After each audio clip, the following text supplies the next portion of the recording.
Moins d'un an après son arrivée à Manchester City, des rapports suggèrent que Savinho pourrait partir cet été. Ce choc pour les supporters de City et la communauté du football pousse beaucoup à remettre cette décision en question. Dans cette vidéo, nous allons tenter de répondre à la question « Pourquoi Manchester City veut-il déjà se séparer de Savinho ?» Quand Manchester City a acheté Savinho pour 25 millions d'euros l'été dernier, beaucoup pensaient que c'était une excellente affaire. C'était un ailier de 20 ans qui sortait d'une saison très réussie en Espagne, où il avait inscrit 11 buts et délivré 10 passes décisives, toutes compétitions confondues, réussi plus de dribbles que n'importe quel autre joueur de la Liga, et aidé Gérone à lancer un improbable défi pour le titre. Il a été si performant qu'il a intégré l'équipe de la saison de la Liga et a devancé Arda Güler, Garnacho et Hendrick au Golden Boy 2024, mais à ce prix, c'était une excellente affaire pour City, sans aucun doute. Dès ses débuts au club, de nombreux supporters le comparaient à Riyad Mahrez. Même Mahrez a approuvé après avoir vu la vidéo du garçon sur les réseaux sociaux. Avec Doku d'un côté et Savinho de l'autre, tout le monde avait l'impression que Pep Guardiola revenait enfin à ses racines en utilisant de vrais ailiers de débordement. Comme à l'époque de Sterling, Sané et Mahrez. Alors, qu'est-ce qui a bien pu mal tourner? Eh bien tout simplement, la saison 2024 à 2025 est arrivée. Nous n'avons pas besoin de vous rappeler à quel point la saison dernière a été mauvaise pour Man City, vous avez tout vu, vous l'avez vécu. La saison a vraiment forcé Pep à faire beaucoup de choses qu'il n'aurait normalement jamais faites. En janvier, il est allé chercher un attaquant en Omar Marmouche, même s'il avait déjà Haaland.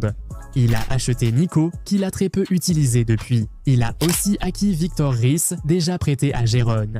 Il a aussi acquis Casanova. Maintenant, cet été, il est allé acheter James Trafford, ce qui signifie qu'il privilégie désormais l'arrêt des tirs, et il pourrait être prêt à abandonner une partie essentielle de son style, à savoir avoir un gardien qui joue au pied pour aider à relancer proprement depuis l'arrière. Après avoir quitté De Bruyne, il a acheté Reinders. Suite à la mauvaise saison de Foden, il a recruté Schürrle.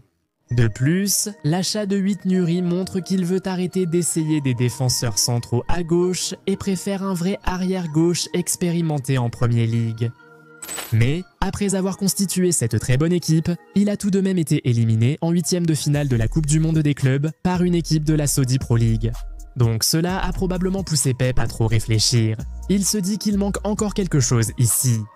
Tout le monde sait que cet homme veut gagner, il ne se contente pas de participer à la course au titre de Premier League cette saison.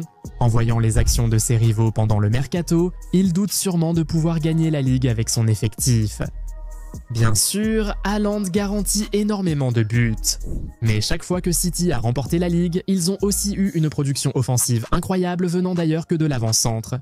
En 2017-2018, Agüero était le principal buteur, soutenu par Sterling, De Bruyne et Sané, aussi décisifs par leurs buts et passes. En 2018-19, c'était Sterling et Sané. En 2020-21, Gundogan et De Bruyne.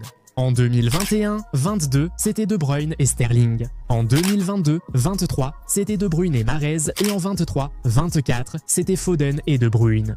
En ce moment, De Bruyne, Sterling, Sané et Mahrez sont tous partis. Gundogan a largement dépassé son apogée et Foden a connu une grosse baisse de forme. Pep ne fait pas confiance aux autres joueurs pour soutenir Haaland offensivement. Donc il envisage peut-être maintenant de faire venir quelqu'un qui élèvera le niveau de l'équipe, d'où les liens du club avec Rodrigo. Vu les bonnes performances du Brésilien contre City, Pep le voit sûrement comme un joueur pouvant semer le chaos. Mais pour recruter un attaquant de haut niveau comme Rodrigo, il devrait réaliser une grosse vente et ce, dès maintenant. Savinho paraît le plus dispensable. Il n'a inscrit que 3 buts avec Man City, ce qui n'est pas encourageant. Rodrigo a inscrit plus de buts contre City que Savinho pour City.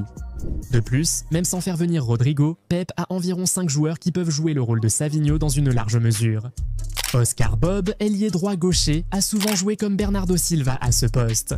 Doku peut être utilisé à droite et bien sûr, Foden et Schürrle peuvent aussi occuper le poste d'ailier droit. Donc, même sans recruter, Pep est sûrement convaincu de pouvoir facilement remplacer les 3 buts par saison de Savinho à droite. Ce n'est pas seulement ça. Certains supporters trouvent insensé que City vende de jeunes comme Savinho et Makati alors que des anciens comme Gundogan et Bernardo Silva restent. Mais cela nous amène à notre prochain point, tout est une question de profit. Que cela vous plaise ou non, le football est un business. Quand les clubs voient une bonne occasion de profit, il leur est difficile de refuser. Honnêtement, Manchester City ne cherche pas à le pousser dehors. D'après les rapports, c'est Tottenham qui est venu le demander et Pep n'aime généralement pas bloquer les joueurs quand ils essayent de partir. Si Savinho parte, Manchester City y verra une belle opportunité de bénéfice lors du mercato. Son est parti et Maddison sera absent presque toute la saison pour une blessure au ligament croisé antérieur. Le prêt de Timo Werner a pris fin, Mikey Moore a rejoint les Rangers en prêt et Richarlison reste peu fiable. Les Spurs cherchent désespérément à renforcer leur attaque avant la Ligue des Champions. Donc, Manchester City pense probablement qu'ils peuvent profiter de ce désespoir. Ils ont acheté Savinho pour 25 millions d'euros et pourraient doubler la mise en le revendant aux Spurs. Pourquoi pas? En réalité, Gundogan et Bernardo Silva ne leur rapporteront sûrement pas autant de bénéfices. Quand ils ont vendu Alvarez l'été dernier, ce n'est pas comme si Pep ne l'aimait pas. Le joueur voulait partir et le club a saisi l'occasion de faire un gros bénéfice sur sa vente qu'il ne pouvait refuser. Cela pourrait simplement être la situation actuelle, mais il est plus probable que ce soit une combinaison de tous ces facteurs. Savinho, souvent peu décisif et avec Manchester City déjà bien pourvu à ce poste, apparaît actuellement comme un joueur très dispensable à 21 ans. Et puis, si un club vous propose une belle somme pour un joueur dispensable, pourquoi diable refuseriez-vous, même s'il s'agit de vos rivaux? C'est comme Noni Madueke à Arsenal. Il était dispensable pour Chelsea, qui pouvait en tirer un bénéfice. Chelsea aurait vraiment été stupide de ne pas vendre. La vente de Savinho pourrait permettre à Manchester City de recruter un ailier plus confirmé, ce qui serait la cerise sur le gâteau. En le voyant ainsi, on comprend pourquoi City veut déjà se séparer de l'ailier brésilien un an après son arrivée. Pep approchant sans doute de la fin de son aventure à Manchester City, il n'est pas vraiment motivé à former des joueurs pour l'avenir, car il n'en fera peut-être pas partie. Donc, ce sur quoi il se concentre, c'est d'acheter des joueurs qui vont apporter tout de suite. En observant ses récentes recrues, Marmoush, Reinders, Schurk, Trafford et Ait-Nouri, la théorie s'impose. Ils sont peut-être relativement jeunes, mais ce sont déjà des joueurs confirmés. Quoi qu'il en soit, qu'en pensez-vous? Pourquoi pensez-vous que City cherche à se séparer de Savinho seulement un an après l'avoir recruté? Pensez-vous que c'est la bonne décision, ou devrait-il être patient avec lui étant donné qu'il est encore jeune et qu'il a beaucoup de potentiel? S'ils le vendent, qui Manchester City devrait-il recruter? Rodrigo, Bacola, Leao? Ou pensez-vous qu'il devrait peut-être casser la tirelire et tenter un joueur comme Vini Jr? Dites-le nous dans les commentaires et parlez-nous. Si vous avez apprécié cette vidéo, mettez un pouce bleu et abonnez-vous à la chaîne. Activez également la cloche de notification pour ne jamais manquer de nouveaux contenus. On se retrouve dans la prochaine vidéo. Salut!